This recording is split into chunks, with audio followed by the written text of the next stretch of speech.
kalau udah berkali-kali ya udah cut gitu. Jadi Mmm. kita nggak perlu takut kehilangan siapapun. Cut maksudnya udah cukup. Tapi kenapa sih Coach Nia Allah tuh ngasih tuh kayak sebegitunya banget gitu tentang luka, tentang trauma. Kenapa kita diperjalankan di journey ini Coach?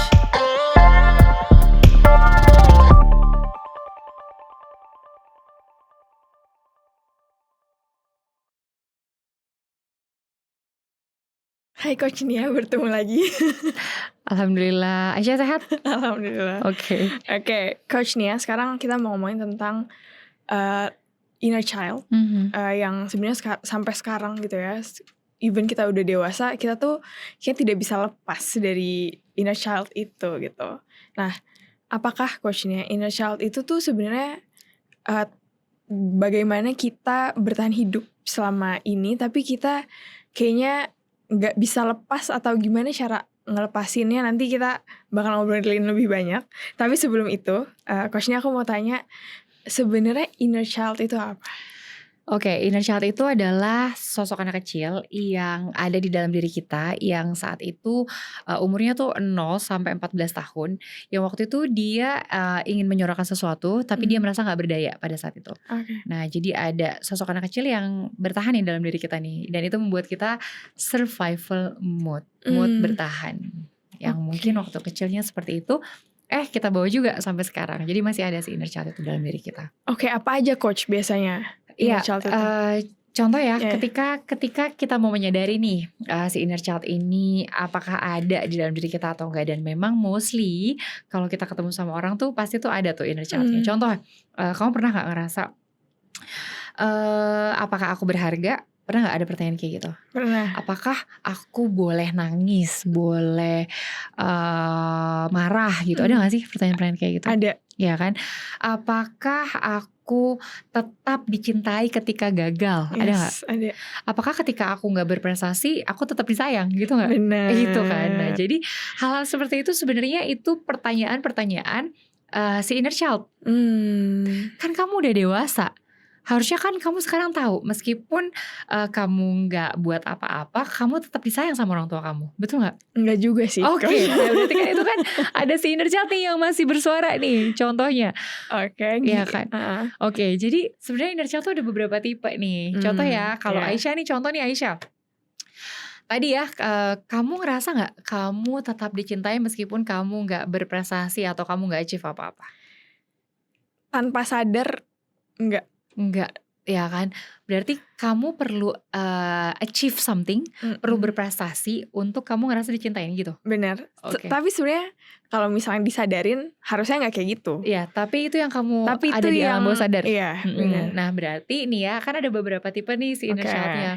Ada inner child yang overachiever. Namanya ya, Yes, dan mungkin kamu berada di bagian itu. Kayak overachiever tuh gimana? Overachiever tuh tanda-tandanya gitu, dia nggak pernah ngerasa kalau dia layak dicintai kalau dia nggak berprestasi. Benar. Kadang-kadang aku kayak kalau misalnya tiduran lagi aja santai, gitu, kemudian langsung tiba-tiba kamu keinget sebuah kerjaan yang belum kamu kerjain, langsung kamu kerja lagi. Benar. Terus kalau misalnya nih kamu lagi achieve nih sesuatu nih, kamu langsung mikirin next project nggak? Betul. Iya, itu overachiever. Benar, susah banget live in the moment. Yes, jadi itulah tanda-tanda bahwa inner child yang terjebak di dalam diri kamu adalah inner child-nya si overachiever. Benar. Tapi ada juga yang lain lagi nih. Contoh, kalau Coach Nia apa? Kalau saya tuh kalau misalnya ngelihat orang lagi sedih atau enggak dibully, itu dari SD nih, dari SMP nih, saya akan deketin orang itu. Saya akan ajak dia main. Ajak dia untuk ngerasa dia gak sendirian. Dan sampai saat ini saya membuat Miracle Woman Community, saya pengen setiap wanita gak ngerasa sendirian. Ya buat Miracle Woman, supaya wanita tuh ngerasa, dia safe, dia terselamatkan. Itu adalah ciri-ciri inner child rescuer. Iya, dia mau nge-rescue, mau nyelamatin gitu kan. Bahkan ketika waktu COVID pandemik pertama kali tuh, saya buat program Aisyah 90 hari, judulnya apa? Save Our Soul. 90 hari itu waktu itu kan semua orang lagi galau banget, lagi gimana tuh kan, takut banget sama COVID. Itu save our soul. Saya baru sadar, ternyata sisi rescuer saya tuh besar banget gitu. Itu mau nyelamatin karena biasanya tuh datangnya dari Hmm. ada situasi yang nggak aman ketika kecil. Ya, kalau Hmm. kamu nggak aman beristirahat. Nah, itu kayaknya Hmm. kalau istirahat dikit, santai dikit langsung ada target berikutnya gitu. Itu contoh, dan ada 5 lagi yang lain sebenarnya. Oke, kalau rescuer itu berarti dia merasa dicintai ketika ditolong atau ketika menolong atau gimana? Iya, dia merasa dicintai kalau dia berguna, kalau dia Oke. berdampak. Hmm. Baru dia ngerasa kayak, ya aku diperlukan, aku dibutuhkan gitu. Tapi siapa kita, siapa saya kalau saya lagi nggak buat apa-apa. Kalau saya lagi me time, saya relax, saya masih nggak ngerasa layak dicintai gitu. Kalau dulu Hmm. enggak. Kalau dulu saya terus harus bermanfaat terus, harus Hmm. berguna terus gitu. Aisyah harus kerja terus gitu kan. Ya gitu. Itu contoh-contoh inner child. Oke, jadi sebenarnya itu kita nggak sadar coach ini ya. Nggak sadar, tapi kalau disadari, digali lebih dalam, jadinya jadi menyadari sih. Oke. Ya, contoh juga ada nih Ada apa lagi coach? people pleaser. Oke, Nggak pleaser. pernah bisa bilang enggak. Hmm. Padahal dia nggak mau. Tapi inner child-nya enggak. Anak baik harus menyenangkan orang tua. Oke. Yes. Pleaser itu dia jadinya nyenengin orang terus Iya. walaupun dia nggak Tapi mau. lupa untuk nyenengin dirinya. Susah banget untuk dia bilang enggak. Biasanya di kecilnya kayak gimana coach? Biasanya di kecilnya ya dia terus harus nggak boleh nangis ya, senyum ya. Jangan munculin wajah yang nggak enak sama teman-teman mama, teman-teman bunda. Kamu harus pokoknya kamu harus selalu terlihat menyenangkan. Oke. Apalagi ada gak coachnya? Kan tadi rescuer, Ya, overachiever. Kemudian terus people pleaser. people pleaser. Ada lagi good one. Nah, ini biasanya banyak nih.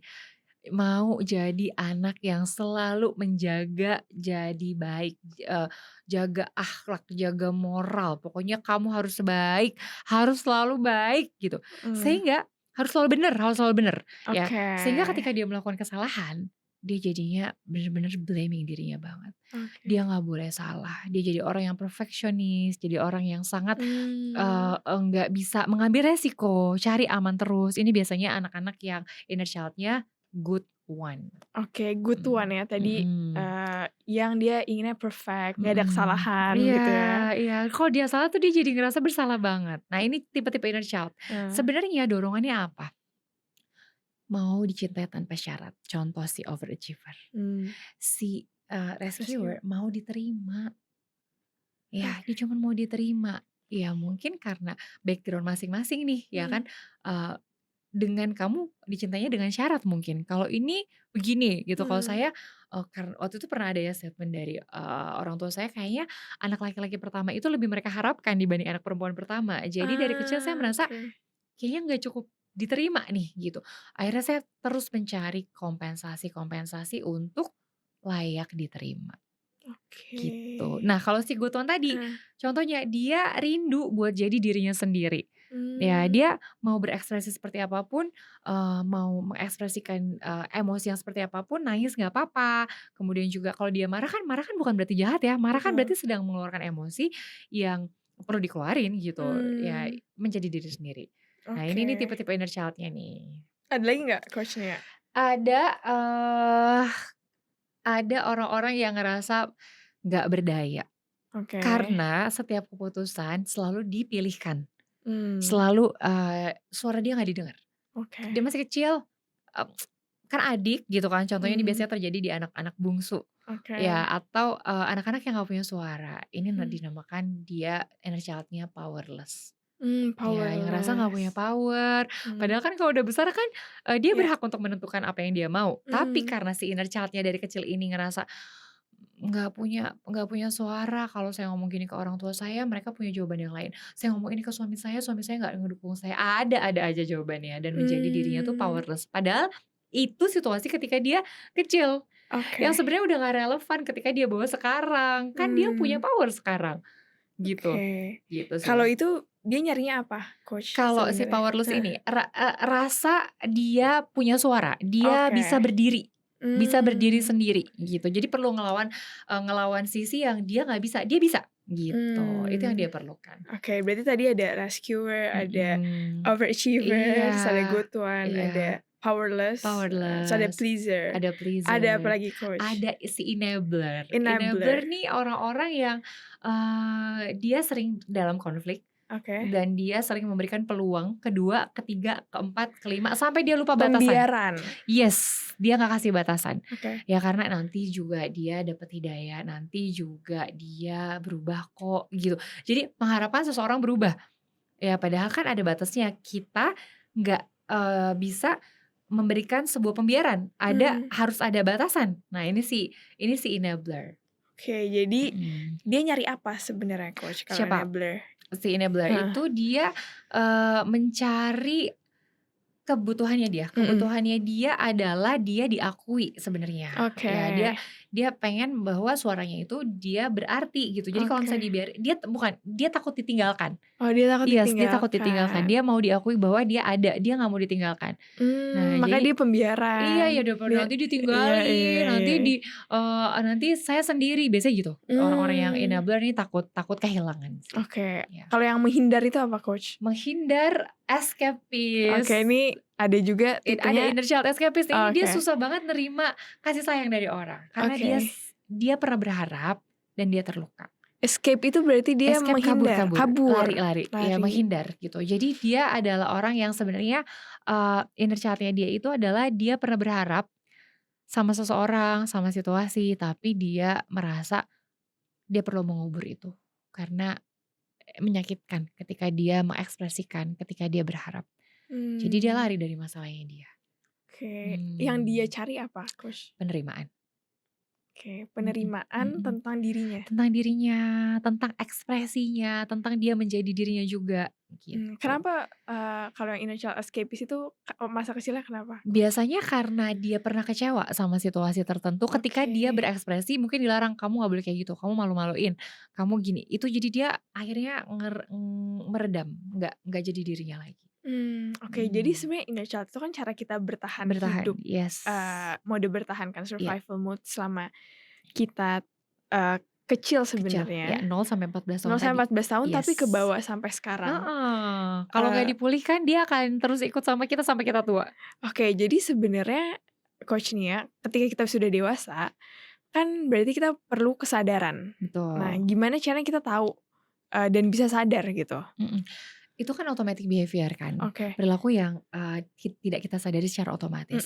Kalau sadar, jeda aja dulu. Ini contoh saya. Kenapa saya mau nyelamatin orang? Kan orang punya prosesnya sendiri. Saya cuma bisa ajak dia. Tapi kalau misalnya dia yang gak mau, that's not my business anymore sebenarnya. Tapi dulu saya adalah orang yang pengen banget seseorang berubah. Kan gak bisa juga. Gitu. Jadi kita sadar. Kita belajar untuk nge-let go. Contoh si rescuer, dia belajar untuk bisa memberikan peluang sama orang lain untuk menyelamatkan dirinya dan bergantungnya sama Allah gitu. Ya, si enabler, contoh, iya sih dia adalah orang yang suka memberikan peluang, membiarkan orang supaya takut kehilangan tadi. Jadi dia perlu belajar apa? Memberikan batasan. Kalau udah berkali-kali ya udah cut gitu. Jadi kita nggak perlu takut kehilangan siapapun. Cut maksudnya udah cukup gitu. Kasih boundaries gitu. Overachiever, belajarlah untuk merasa cukup, berjeda sebentar. Nah gitu. Sebenarnya dia mau sampaikan pesan balik ke fitrah sih sebenarnya. Nggak ada yang kita perlu berlebihan untuk kejar, tapi juga nggak boleh dibiarkan. Kalau dibiarkan tadi jadinya powerless dan si escapist gitu. Jadi sebenarnya itu harus kita sadari dan sebenarnya harus kita putus karena kalau udah break cycle-nya, putus rantai itu ya. Betul. Coach. Dan itu kan sebenarnya terjadi ketika kita kecil dan sebenarnya rumah itu menjadi tempat pertama kita mengenal apapun, luka, cinta, dan semuanya kita taunya dari rumah dan especially adalah dari orang tua. Kehadiran ayah dan ibu apakah menjadi salah satu hal yang sangat penting untuk kita menjalani kehidupan dan kita melihat kehidupan ini, coach? Of course. Biasanya luka inner child kita nggak jauh dari luka orang tua kita kok. Iya, biasanya itu kan diturunkan lukanya. Jadi bukan hanya warisan yang diberikan kepada kita, tapi luka juga ternyata diwariskan dari orang tua kita. Nah, jadi kalau kita tidak menyadari dan mungkin orang tua kita kan gak sempat, gak belajar nih hal-hal kayak gini. Ya, kita gak boleh nyalahin orang tua kita karena pasti treatment dari orang tua beliau juga itu lebih lagi daripada apa yang kita dapat. Oke. gitu. Jadi yang perlu kita sadari apa? Break cycle-nya.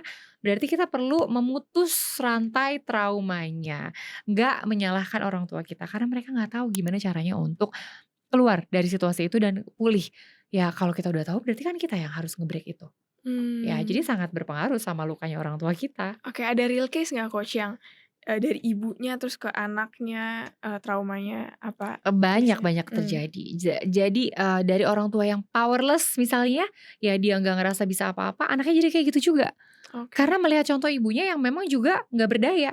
Anaknya, "Ya ibuku aja kayak gitu." Banyak banyak banyak. Dan itu sejak kapan Coach Biasanya terbentuknya? terprogramnya ketika di alam rahim. Ketika Mmm, di alam rahim, sang ibu kan sudah punya perasaan, sudah punya emosi yang diturunkan ke anaknya yang ada di dalam rahimnya. Jadi mmm, start ruh ditiupkan udah kerasa, luka-luka mmm, yang ibunya rasakan. Contoh, sang ibu, saat lagi hamil punya perasaan merasa dikhianati atau merasa sepi.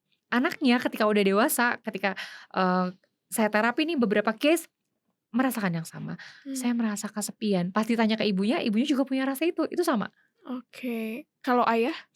Ayah juga sama, kan juga kita ada di rahimnya ibu kan juga atas, sumbangan dari Mmm, ayah kita kan, sama. Jadi luka kedua-duanya itu bersatulah menjadi lukanya kita gitu, tapi padahal itu bukan luka kita, itu kan eee, luka mereka. Nah gimana caranya supaya kita bisa, lebih baik daripada orang tua kita, break cycle-nya. Ketika sudah sadar, lakukan cara berbeda. oke, Coach-nya tadi kan luka itu berarti, bisa jadi turunan dan kita Mhm, sebenarnya bisa nge-break, betul, pattern-nya itu. yes, Dan sekarang tuh kalau Gen Z tuh udah mulai sadar bagus, tentang, mental health karena yes, banyak banget yang ikut training kita juga mhm, tuh udah banyak Gen Z dan mereka udah nggak malu untuk, ngomongin tentang mental health iya, gitu. Jadi sebenarnya kalau kita memulai rumah tangga berarti ini Coach mhm, misalnya kan, kita udah tahu, bahwa luka ini tuh sebenarnya kita bareng-bareng untuk kita bisa putusin, betul. rantai trauma itu. Yes yes Berarti kalau yes. misalnya kita punya calon pasangan nih Coach Mhm nanti, apa mhm. sih yang harus kita tanya sama dia Oh ini buat tentang Gen Z, buat iya, buat kamu Gen Z. dan teman-teman kamu yang Bener, Gen Z. karena kan tadi buat mutus rantai trauma kan. Gimana Yang Coach? harus ditanya, kayaknya saya lebih setuju ketika melihat ekspresi dia sih, ketika dia sedang, bersama dengan kita dalam, perkenalan itu sih. Situasinya, Iya, kita bisa kenal seperti dari apa dia kalau lagi marah, kayak gitu. mmm, Gimana cara regulasi emosinya, itu mungkin bisa ditanyakan, tapi kita juga bisa observe. oke. Mhm. Jadi sebenarnya kita harus tahu juga, si pasangan ini punya luka apa sih sebenarnya. Itu penting sih kalau sekarang. Itu penting ya Mhm. Coach nia. Karena itu akan menjadi, kalau nanti kita punya anak, ya di alam rahim sudah ada tuh bakal-bakal dari luka atau trauma dari orang tuanya. Oke. Jadi Ko penting banget bibit, bebet, bobot. oke. Coach tapi kalau misalnya ada yang berat sekali traumanya, itu, harus kayak gimana Coach nia? Datanglah ke profesional, ya Mmm, kan, hipnoterapis gitu ya, datang untuk lihat lukanya itu ke akar traumanya dan berdamai dengan akar trauma itu. oke. Coach nia sama ini aku keinget salah satu case, Mhm waktu itu pernah di kelasnya Coach nia tentang, dia di hubungan traumatis, tapi yang membuat trauma itu ibunya. mhm. Jadi, gimana keluarnya, karena itu orang tuanya. Benar, itu PR besar banget ya. Heeh, Jadi yang perlu dilakukan adalah dia sadari mmm, dan bukan lagi menyalahkan. Dia perlu bersikap berbeda dengan apa yang selama ini sikap dia ke ibunya. Selama oke, ini kan marah atau mmm, menyalahkan atau mungkin ngerasa nggak deket. Kenapa sih orang bisa melukai? Karena dia juga terluka. Hurt people, hurt people. Kenapa ibunya bisa menjadi orang yang membuat dia trauma? Karena ibunya juga punya trauma. mmm, Karena ibunya juga terluka dari generasi sebelumnya. oke. Tapi kalau kita memutuskan untuk menjadi heal, maka heal people will heal people. Oke, jadi kita harus responnya berbeda. Mhm. Jadi kalau misalnya kita sering banget dengar kata-kata orang tua kita yang marah-marah, Mhm mhm. nggak pernah meluk, rendahin hatinya, bersihin hatinya, minta sama Allah, datang deh ke mereka. Kita peluk, "Aku sayang mama." Meskipun itu rasanya kayak pasti deg-degan banget gitu ya, tapi lakukan respon berbeda dan kita sedang dalam proses healing, pulih. Dan insya Allah ketika kita sudah memberikan cinta itu, tidak membalas luka dengan luka, nggak menyakiti orang lain lagi, maka orang yang kita sentuh tuh juga akan pulih. Tapi kitanya dulu yang memulihkan diri kita, itu perlu keberanian sih. Oke. Karena banyak sekarang yang cut off kan Coach, cut off. Iya, terus bilang orang tua saya toksik, itu Iya. kan sedih ya. Maksudnya bagaimanapun seburuk apapun orang tua kita, dia tetap orang tua kita dan nggak ada yang terbaik yang bisa menggantikan itu karena Allah sudah mengamanahkannya kepada kita orang tua yang seperti itu. Respon kita. Oke. Yes, mungkin yang perlu kita lakukan adalah memberikan boundaries, batasan, ya karena biasanya kenapa hubungan toksik itu terjadi, karena kitanya tuh juga jadi pleaser. Jadi orang yang senantiasa bilang, "Iya iya iya," padahal nggak bisa. Orang tua kita tuh orang yang menyayangi kita kok. Iya. Beliau pasti ngerti kalau kita lagi nggak bisa. Tapi karena sudah terprogram dari kecil sering bilangnya iya dan nggak bisa ngomong enggak, jadi orang yang anak yang paling nurut, ya udah kenalah di situ. Kenapa nggak speak up dengan cara yang baik? "Mah, Pah, Ayah, Bunda, aku lagi nggak bisa. Ibu, aku nggak bisa Bu. Aku lagi ada kerjaan." Paling mereka ngomel sebentar, tapi abis itu ya udah. Itu kan karena kebiasaan kita menuruti yang sebenarnya kita juga nggak mau gitu. Belajarlah untuk jujur dan insya Allah kamu bukan hanya mulihin diri kamu, tapi juga akan memulihkan orang yang sedang terluka itu kalau kamu meletakkan boundaries, batasan. Oke, Coach Nia, aku teringat juga case yang sekarang lagi naik juga tentang menyukai sesama jenis. Apakah itu juga awalnya dari luka sebenarnya? Iya, luka dan lingkungan, ya kan? Ketika luka dan lingkungan itu membuat seseorang merasa nggak ada safe place, nggak ada tempat aman, maka dia akan cari lingkungan yang lain. Dan mencari orang lain yang seolah bisa mengobati lukanya. Padahal yang lagi dia temukan sama-sama orang yang lagi terluka. Ada nggak sih Coach itu sambungannya sama ayah atau ibunya? Ada banget. Gini. Oke, gimana Coach? Oke, dari seorang ibu, anak memerlukan rasa cinta, rasa secure. Dari seorang ayah, anak memerlukan rasa percaya diri. Rasa percaya diri. Kalau dekat sama ayah tuh pasti jadi anak yang percaya diri. Ya, tapi kalau dekat sama ibu, rasanya tuh jadi anak yang aman, ada cinta di situ. Kalau keduanya ini nggak tercukupi, maka boleh jadi anak akan mencari source lain. Siapa yang bisa membuat dia aman, siapa yang membuat dia lebih merasa bisa percaya diri gitu, bisa menghadapi kehidupan. Ini ada banget. Kalau ada mother issue atau enggak daddy's issue, bisa jadi ini jadi potensi besar untuk anak mencari orang lain yang membuat dia merasa saat itu lebih nyaman. Padahal sebenarnya dia lagi terjebak di circle yang akhirnya membuat dia makin tenggelam gitu. Jadi itu ketika ada yang tidak terpenuhi dari ayah dan ibunya, akhirnya mencari keluar. Dan lingkungannya salah juga. Iya, karena dia keluar dengan luka. Oke. Ya, bukan dengan kebijaksanaan, dengan inner child yang tadi. Jadi dia akan terpenuhi juga mirror tadi. Kayak Coachnya pernah nggak ada case kayak gitu dan sebenarnya mereka tuh ngerasanya tuh kayak gimana sih Coach? Pernah, saya handle beberapa orang yang menyukai sesama jenis. Yang saya handle adalah 2 ya, kehilangan figur ayah dan yang lainnya kehilangan figur ibu yang feminin. Ya, jadi ibunya terlalu maskulin, ya jadi dia merasa, melihat, mendengar bahwa seorang wanita perlu begitu, gitu. Jadi dia jadi maskulin juga, gitu. Dan ayah yang nggak bersuara, ayah yang nggak punya suara biasanya, ya atau ayah yang terlalu keras. Nah, ini bisa membuat anak menjadi trauma dan membuat mereka menjadi nggak mau kayak gitu.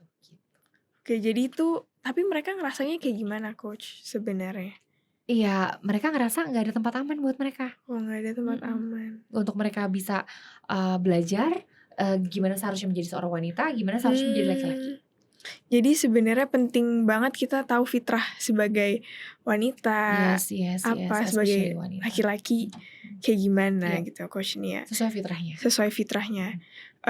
Dan tadi kan Coach Nia kita udah banyak banget ngobrolin tentang luka, gimana sebenarnya itu diturunkan dan lain-lain. Tapi kenapa sih Coach Nia Allah tuh ngasih tuh kayak sebegitunya banget gitu tentang luka, tentang trauma. Kenapa kita diperjalankan di journey ini Coach?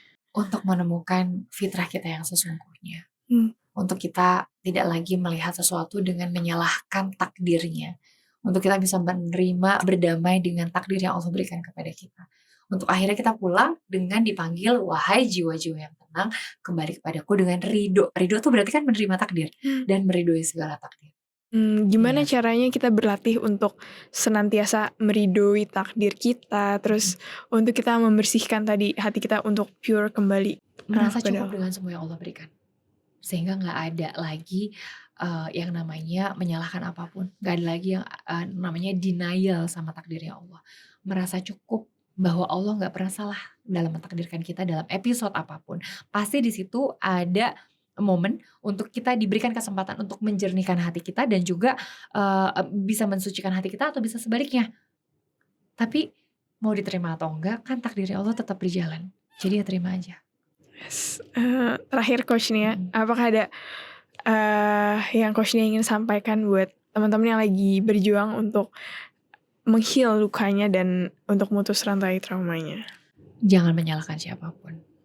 Karena perjalanan kita dengan perjalanan siapapun yang ada di dunia ini punya keistimewaannya masing-masing. Jadi bersyukurlah menjadi diri kamu. Kalau kamu mau melihat lebih dekat, kamu akan melihatnya itu secara bijaksana gitu. Bukan menyalahkan lagi keadaan, menyalahkan orang tua. Kalau ada yang merasa orang tuanya itu adalah toksik, coba deh lihat diri kamu. Mungkin kamu belum deep dive lebih dalam, belum ketemu hikmah dan insight-nya. Kenapa Allah mempertemukan atau melahirkan kamu di antara orang tua yang seperti itu. Pasti kamu punya hati yang besar, luar biasa. Dan kamu perlu menemukan itu di dalam diri kamu. Thank you so much Coach Nia. Tadi banyak banget pembelajarannya, kita ngomongin tentang tipe-tipe inner child, apa aja ternyata banyak sekali topeng-topeng kita dan mode bertahan kita. Terus tadi juga sebenarnya gimana luka itu terbentuk dari ayah dan ibu. Terus banyak juga kita ngomongin case dan semuanya sebenarnya tentang kita kembali kepada Allah dengan fitrahnya. So insya Allah kita berdoa sama Allah semoga kita kembali kepada Allah sesuai dengan fitrah kita, dengan hati yang bersih, dengan kita tuh kenal diri kita dan kenal Tuhan kita, dan yang paling penting juga mencintai takdir kita ya Coach Nia, dan menerima takdir kita. Oke, thank you so much Coach Nia atas waktunya hari ini. Semoga kita bertemu di episode selanjutnya. Thank you.